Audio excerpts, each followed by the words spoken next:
Usufruct is a limited real right found in civil law and mixed jurisdictions that unites the two property interests of Usus and Fructus. Us is the right to use or enjoy a thing possessed, directly and without altering it. Fructus is the right to derive profit from a thing possessed. For instance, by selling crops, leasing immovables or annexed movables, taxing for entry, and so on. A usufruct is either granted in severalty or held in common ownership, as long as the property is not damaged or destroyed. The third civilian property interest is abusus, the right to alienate the thing possessed, either by consuming or destroying it, or by transferring it to someone else. Someone enjoying all three rights has full ownership.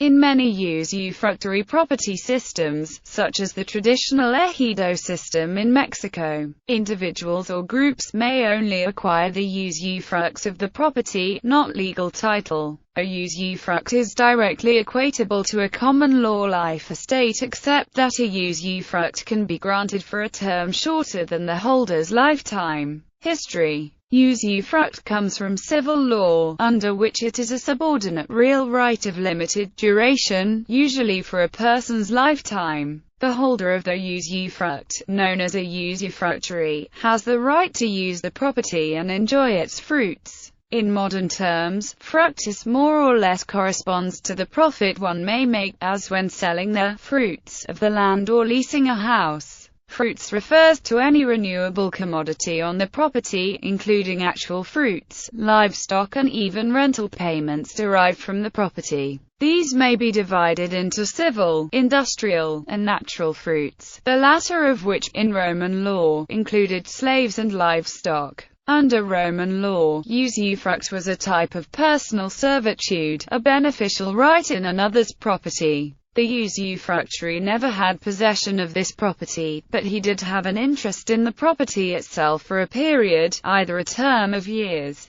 or a lifetime. Unlike the owner, the usufructuary did not have a right of alienation, but he could sell or lease his usufructuary interest. Even though a usufructuary did not have possessory title, he could sue for relief in the form of a modified possessory interdict. In indigenous cultures, usufruct means the land is owned in common by the people, but families and individuals have the right to use certain plots of land. Land is considered village or communal land rather than owned by individual people. While people can take fruits of the land, they may not sell or abuse it in ways that stop future use of the land by the community. The oldest examples of usufructs are found in the Code of Hammurabi and the Law of Moses. The Law of Moses directed property owners not to harvest the edges of their fields, and reserve the gleanings for the poor. Local variations. In France usufruct applies in inheritances.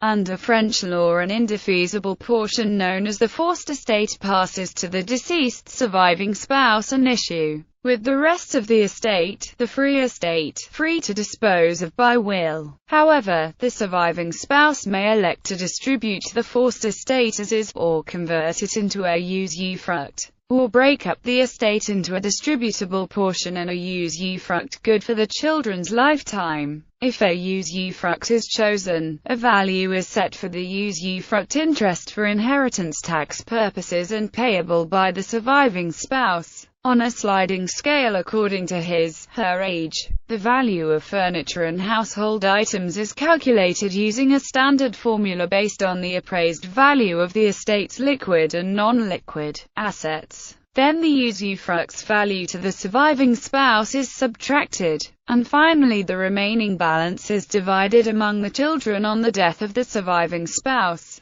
This simplifies handling household items since the surviving spouse is free to maintain, replace or dispose of them as he/she wishes during his/her lifetime, with the monetary value of the items going to the children. Title to assets does not pass, and the usufruct disappears on death or at the end of a term of years. A usufruct is distinct from a trust or similar settlement. French law breaks with Roman law by construing a usufruct as not a servitude but rather a possessory interest. Louisiana. Although the United States is for the most part a common law jurisdiction recognizing life estate instead of usufruct, Louisiana is a civil law jurisdiction, specifically following the French and Spanish models. In Louisiana, usufructs generally are created in a manner similar to other real rights, by gift, will, or operation of law. Nevertheless, they are typically granted cestui vi, unless otherwise provided in a will. A person's share of community property exceeds to descendants as bare title holders.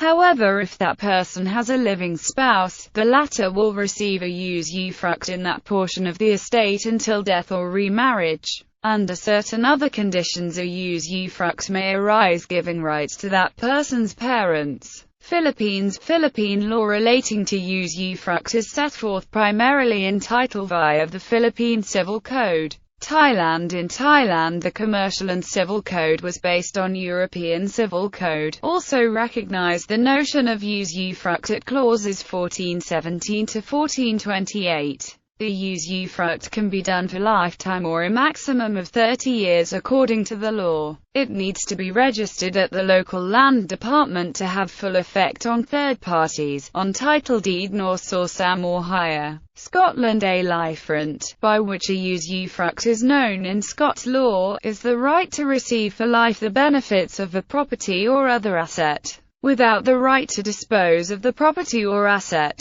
An individual who enjoys this right is called a liferenter. The owner of a property burdened by a usufruct is called the FIAR, and right of ownership is known as the fee. Cuba usufruct has been revived as part of the agricultural change associated with Cuba's special period. As a legacy of sanctions and a struggling economy, Cuba had accumulated many crumbling buildings that could not be repaired. These were torn down and the empty lots lay idle for years until the food shortages forced Cuban citizens to make use of every piece of land. Initially, this was an ad hoc process where ordinary Cubans took the initiative to grow their own food in whatever piece of land was available. Tenure but not ownership was formalized with a legal framework using usufruct to give farmers rights on a profit-sharing basis to the products produced from the land, but not ownership rights to the land itself.